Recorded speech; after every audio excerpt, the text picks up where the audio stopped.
Iryna Zarutska, the young Ukrainian refugee who came to the United States. She was on her way home from work. She worked at a pizzeria. She was stabbed to death on the train by a man named DeCarlos Brown. Now, I believe DeCarlos Brown was let off the hook by a radical judge a dozen times, maybe 14 times. This is someone who should have been behind bars. This is someone I hope gets the death penalty. The pictures of this woman on the train in the last moments of her life, the images have been all over the internet. They are haunting. They are absolutely haunting. If they don't make you feel something, you don't have a pulse. I don't know what's wrong with you if you don't feel anything from these images. This innocent young girl, it's something I've been talking about with my team as well. I know tons of young girls and women who carry.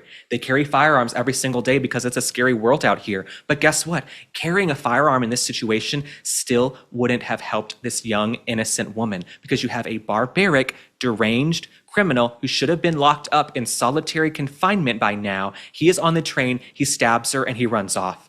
And we have to fight fire with fire, right? No more kid gloves, no more mercy. If you're a deranged criminal, you're either getting the death penalty or you're being locked away for a long time or you're getting deported. We're not playing these games anymore, okay? We have to have safe streets where a young, beautiful girl can come home from work. She can come home from work being an American taxpayer. She can come home from work and be safe on the train. And these bystanders, they stood around doing nothing because they're feckless cowards as well. This young, innocent girl should be able to come home from work where she's stimulating our economy. She's employed, she's working, she's on the train.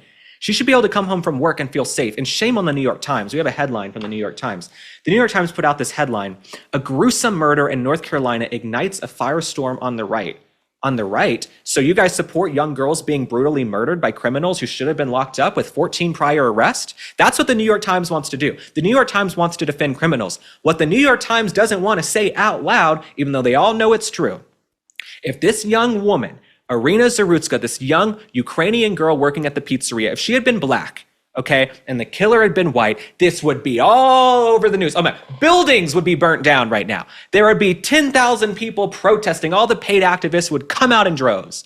But because she's a beautiful, young, blonde woman, it's getting shoved under the rug by the mainstream media. They don't even want to discuss it. That's what's going on right now.